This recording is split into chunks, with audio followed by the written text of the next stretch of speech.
It's not always about who works the hardest, it's who works the smartest. You have to be smart.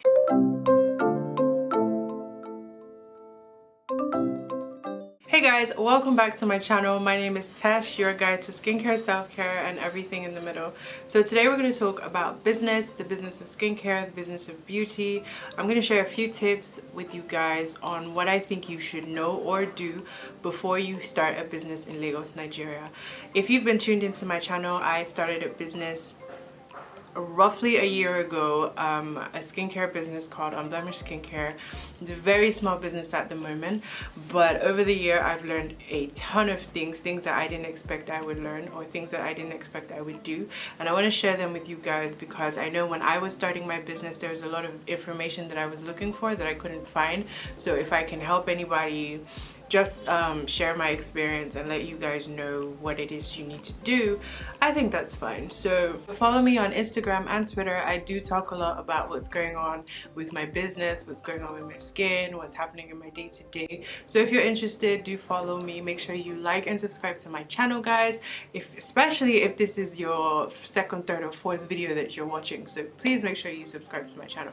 Anyways, let's get started on today's video. First thing would be to be prepared for anything. I'm unable to restock some of my products because I don't have the packaging, the labels, the plastics. A lot of the things that I have in terms of packaging are from China, so I've ordered them, but they seem to have gone AWOL. I don't know where the package is. It just says it's left China, and since then there's been no tracking information. Nobody can prepare for a pandemic like this. I don't think anybody was prepared for it. I'm pretty sure at the beginning of 2020 everybody had a whole bunch of plans, a whole bunch of travel plans, a whole bunch of things that they wanted to do, and obviously the pandemic has rendered all those useless. But I think it's important to be prepared for anything that can happen. So my second point is, in Lagos, everybody is hustling. Everybody is hustling. So you have to be smart. You have to be wise. You have to know what exactly you want. You have to know exactly where to get it. I think it's important to do a lot of research. When I was starting out, I didn't know a lot of people in the industry. I didn't know a lot of people in e-commerce. I didn't know a lot of people that were doing skincare. There was, like, the skincare industry is huge, and I will talk about that, but I didn't know a lot of people in it. So there was no one for me to ask. The information that I was looking for I couldn't find, so I was cheated. I was like, people would sell things to me more expensive. It was down to me to then ask around, like, okay, how much is this thing, how much should I be paying for it? If you are smart about the way you do business, it's not always about the person who works the hardest. And I think that's what I take away from having started my business. It's not always about who works the hardest, it's who works the smartest. You have to be smart. You have to make really good business decisions. You have to strategize properly to get ahead. So that's something to note. My next point is the skincare industry is huge. The skincare industry in Nigeria, I want to say the skincare industry in Africa is a huge industry. I'm sure it brings in a lot of money. And when I say the skincare industry, I actually mean the beauty industry, whereby we're talking about makeup, skincare, spas, hair, beauty treatments. Child, everything that has to do with beauty, it is just raking in the money. And I'm pretty surprised how it's not regulated in Nigeria. Do your research. When I was starting, I had a spreadsheet of all the brands that I liked, all the brands that I thought would be my competitors, how many followers they had on Instagram, on Twitter, how they were communicating with their target audience, who their target audience was, you know, their prices, their products, everything all the information that I could find, so that I could know where I wanted to insert myself into the industry. And I want to point out that I have a 9 to 5.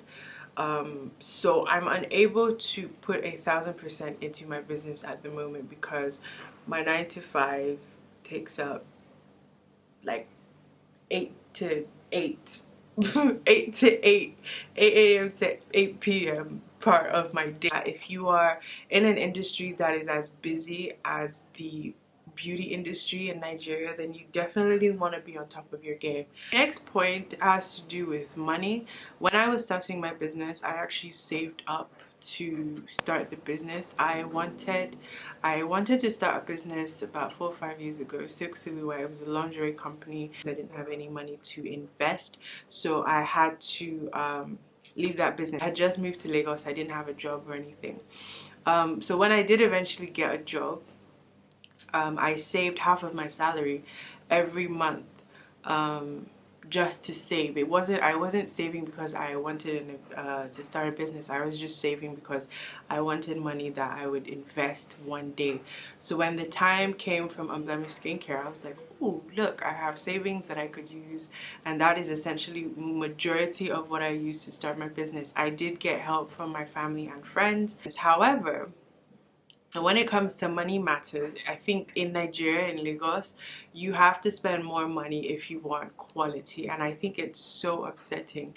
If you want nice boxes, for simple boxes, for example, you might have to spend a bit more money to get clean finish. You know what I'm saying? Like, you can get boxes, no doubt about it. You can get boxes anywhere. But if you want a clean finish, you want things that fold properly, you want edges that are sharp, you want edges that are clean, you might have to spend a bit more money. And I think that's what really frustrates me, because I like things that are clean. I like things that are quality. And I want that to reflect in my business. So when I order bags and stuff and then handles are falling off or it's not printed properly, I don't like it, and it would force me to spend a bit more money. I know some people would say it doesn't really matter because, you know, they're just going to throw it away, but for me it does. So if you are someone who cares about that kind of thing, you have to spend a bit more money. You might even have to import it, and then once you start importing things, shipping costs, clearing costs and all that comes into play. So money is a huge part, but it's important to budget, and it's important to know where you want to spend your money on. Like for me, I spend money on marketing, I spend money on packaging, branding, and I spend money on the actual ingredients. For some people, you know, they just spend money on the packaging. For some people, they just spend money on the ingredients. They don't spend money on marketing. So it just depends on how you want your business to be.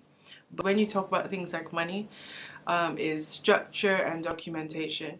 From the very beginning, I had a structure to my business and I had documentation of everything. Obviously, my business is registered. I registered with CAC, so it's a registered company. I open an account that's separate from my personal account. That documentation is important just in case anything happens, just in case you need it one day to do something. Maybe you want to get a grant or a loan or something. You need documentation to say, okay, this is the business, I'm the person who owns it, blah blah blah. I've paid my taxes, things like that. Very important. Don't cut corners. Don't think, oh, because I can do it and know I'll get away with it. Like I said, anybody can start a business. Don't think because you could just start a business that you don't need the proper way of doing things. Register the business name, open an account, pay your taxes, do all of that, because in the long run it's better for your business. The second thing is structure. So I'm starting the business I started, I don't want it to fail, obviously, and I also want it to work without me. I also want my business to succeed without me. So everything I'm doing now, I do write it down, I document it, how I do things, how things are made, recipes, ingredients, where to buy things from. Everything is documented so that if anything happens to me, God forbid, or let me say, I can train people in my position.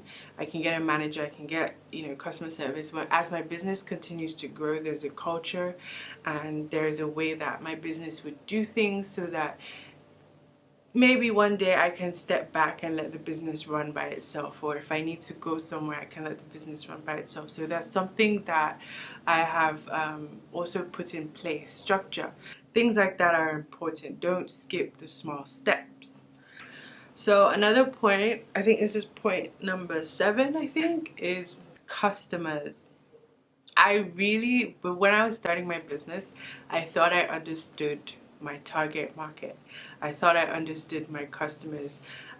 let me tell you, I did not. I noticed that in Nigeria, customers like to ask questions. Customers like to speak to the owner of the business as opposed to just anybody. Customers like to DM even when it says don't DM. Customers like to call even when it says you cannot call. Um, like, everything you say they should do, they do not. There's something slightly different about e-commerce and shopping and online business in Nigeria, and I think you really have to study who your customers are and how they buy things and how to market to them, because it's slightly different. You can get the basics, like this is how to run a Facebook ad, here's what to put in it, da, da, da, da, da. But there's still an element, there's still an element that is missing, which brings me on to my next point. Marketing is super hard. I thought I knew marketing. I thought, because I studied business, I thought I knew what marketing was. I thought I understood social media, but let me tell you, it is 10 times harder than you think it is. Like, you might come up with a concept or come up with a campaign, you have all the right language, you have all the right things to say, you put everything in, you're like, yes, this is it, this is gonna get me sales. You post it and you only get like 10 likes. Why? Because Instagram has an algorithm. So it's very hard. It is very, very, very hard. It takes a lot of practice. It takes a lot of effort. Posting continuously, coming up with different campaigns, coming up with different ways to sell, the same product over and over again. It really does take a lot of time and patience, and it's not every time that you'll get it right. Social media is hard. Marketing is hard. Two things that have worked for me really well is Facebook ads and influencer marketing, which I will probably talk about influencer marketing in another video, because it's something that I've really enjoyed doing. My last point is to surround yourself with people that inspire you. Surround yourself with people that you can go to and talk to. There's a lot of times where I wanted to quit. There are a lot of times where I'm like, I don't want to do this anymore, it's too hard, or I'm just feeling demotivated, or something's just not going the way I want it to, and I always can go to my friends, just talk to them. Even if they don't have any specific advice, they can always just remind me that, you know what, I'm doing well. It's only been 1 year, and the people that I might be comparing myself to, or things that I think that, oh, they're not going right, they'll just kind of bring me back to where I need to be in order to continue going. And I think that's really important, to have business-minded people, like-minded people, maybe people in the industry. I remember I said I didn't have anybody that I could go to. I think it's important to have those people. There's like AGS tribe, join that. There's different kind of tribes and stuff you can join with business-minded people on Instagram. There's so many things you could do to make sure that you are continuously in the zone, because I kid you not, doing business in Lagos, Nigeria is difficult. It's not as easy. I don't know what it's like to do business in other countries, but Lagos is definitely challenging, because almost everything is against you, and you really just have to thrive. You really just have to keep going. So that's all for today, guys. Make sure you like and subscribe to my channel. I will see you guys in the next video. Peace.